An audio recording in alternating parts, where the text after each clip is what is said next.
Once, long ago, in the deep blue below. Don't be silly, grandmother. Everybody knows there's no such thing as mermaids. This review honestly wrote itself. I didn't even realize that I was writing it in my head until I got to the end of the movie and screamed into my pillow because it was so bad. But I have since ranted onto the pages of a pages.doc, and we are going to dive into my thoughts on the Little Mermaid 2018 version. And oh boy, do I have thoughts.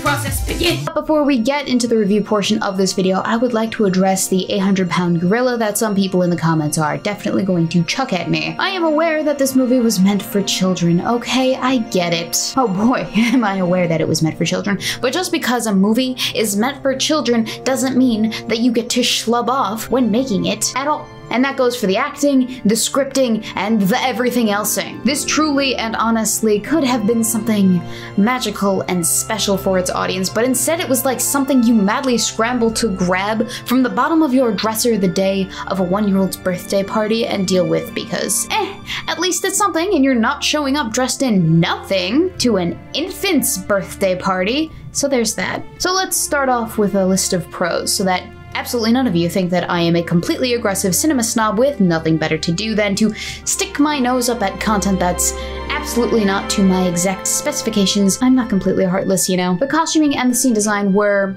decent, I'll say that, and the soundtrack was adequate, I will say that. And when I say costuming, I mean that sans the mermaid tail, but we'll get to that. But with regards to the costuming, you can tell that most of the $5 million budget went into the period-accurate clothing design and into the construction of the scenes where it counted, which I can appreciate. I will say that. But no one cares about the nice, happy, joy Weebo who makes friends with all and approaches things like a well-adjusted person. Heckin' no.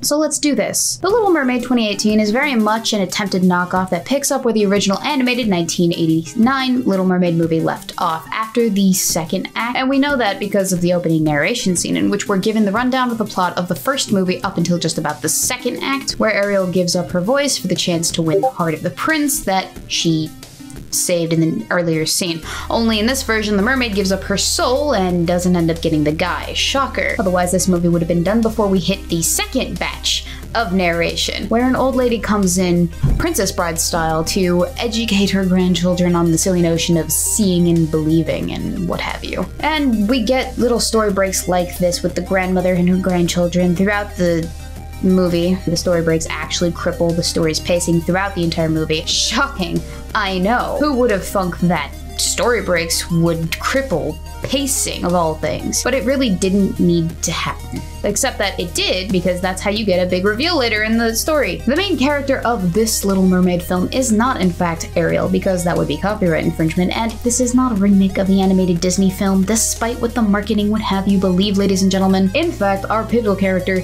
is not even the mermaid that we see in the movie, Elizabeth. It's not even the fake Little Mermaid who has a perpetual case of the legs. Rather unfortunate for someone who is supposed to be the Little Mermaid. At least up until the last couple of minutes of the film, but we'll get to that, no spoilers. In fact, the main character of our movie, The Little Mermaid 2018, is a grown-ass adult human, male, named Cam. Yep, Cam is 2 parts creepy, 2 parts noisy, and they're really just one and the same, to be quite frank. Journalist who takes his niece on a cross-country trip to Mississippi to discover if mermaids actually exist, and also to find magical healing water for his niece, Ellie, who has a mysterious and detrimental illness where the worst thing that ever actually happens to her is that she gets a very bad cough, completely cured by spoonfuls of, who the fuck knows what. This little girl is so bubbly when she's not dying.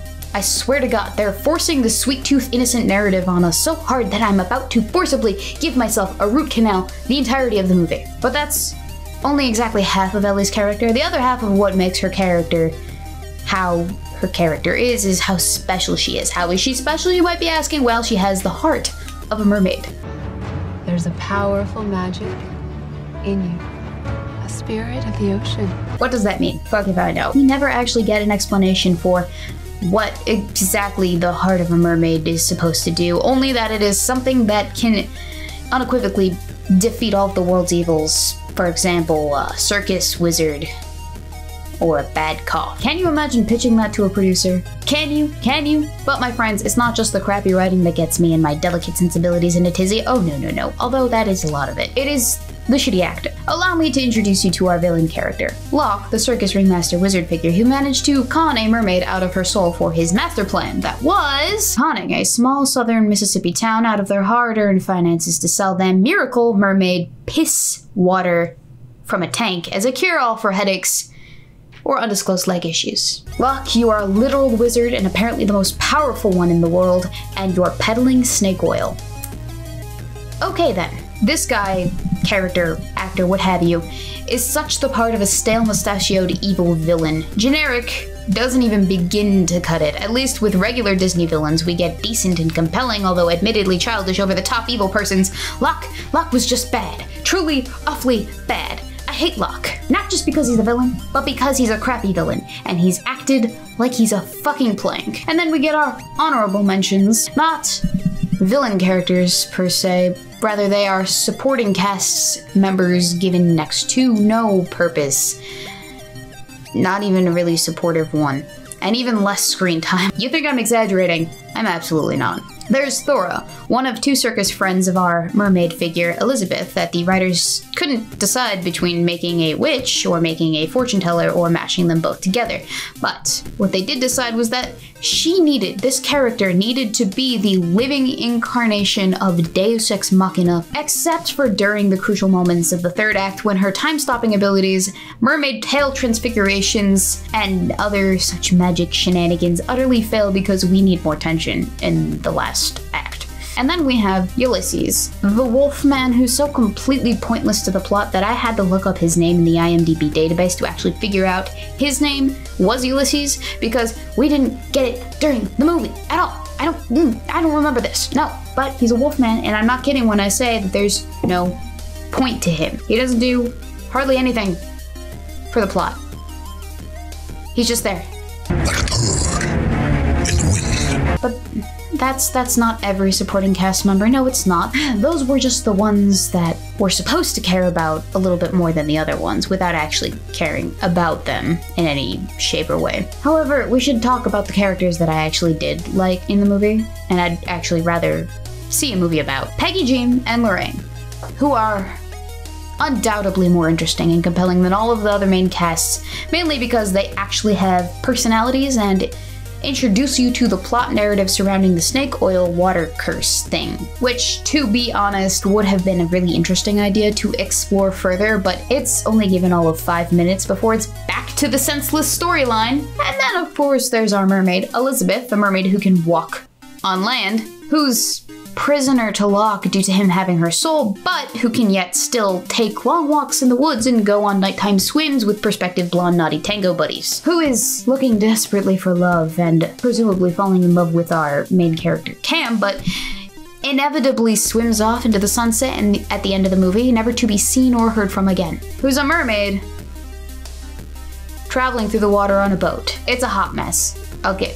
It's just a hot mess. And I feel obligated to mention it because of course we can't have a Disney knockoff movie without at least one obligatory song that establishes the plot and the motivations surrounding a character that we already learned about in the beginning of the movie from the pre-narration, narration, animation throwback. This song scene would have been a cool scene, save for the fact that it feels so completely out of place and foreign, and let me explain why. Because most everything coming out of the mouths of the characters that you've heard or seen in this movie is entire diegetic to the action of the film, discounting the opening narration but including this song. Now, what does diegetic mean? Well, I'll tell you. Diegetic sound is a sound whose source is visible on the screen or whose source is implied to be present by the action of the film. The voices of characters and sounds made by things in the story or source music from entrapments in the film, what have you. Something not diegetic would be mood music or narration. Musical numbers themselves fall into a sort of gray area between diegetic and non-diegetic, because in musical numbers they can be diegetic as much as they can be non-diegetic, but here's the problem. This isn't a musical. Like I said, most everything is diegetic and there's only one music number, which is explicitly diegetic in the story according to the way that the cinematography gives things away.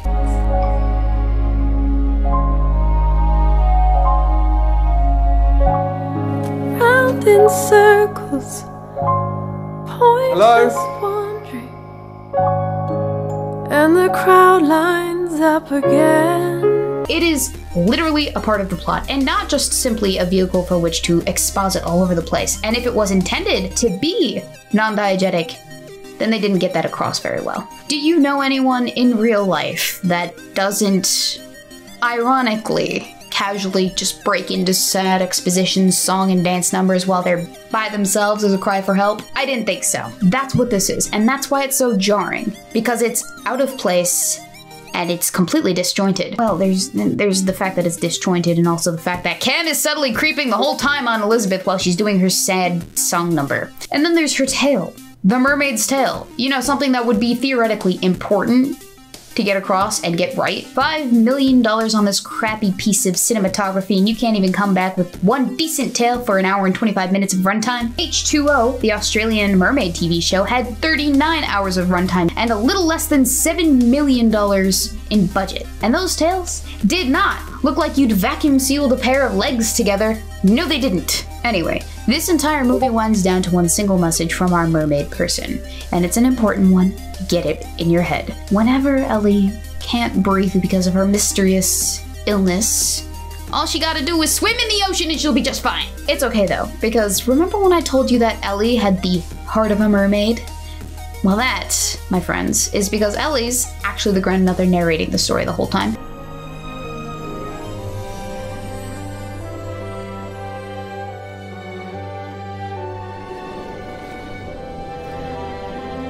You see, the grandmother narration breaks were absolutely relevant and worth the jarring pacing of the plot. Which is funny because Elizabeth was a mermaid and she couldn't stop Locke for shit during the climactic fight scene, except that Ellie's a mermaid and she did make all the difference in the climactic fight scene. Where's the logic? Is it because she's a human with the heart of a mermaid who's actually just a mermaid? Who knows? Yes, it's stupid. And there's honestly so much more I could go in to say about this god-awful movie, but this is actually near 2,000 words already, so we need to stop before it turns into another Titans review.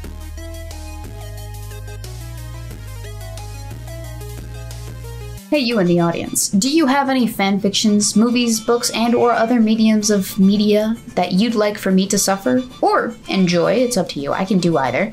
Let me know using the comment section and or using one of the many links that can be found in the description down below. Peace.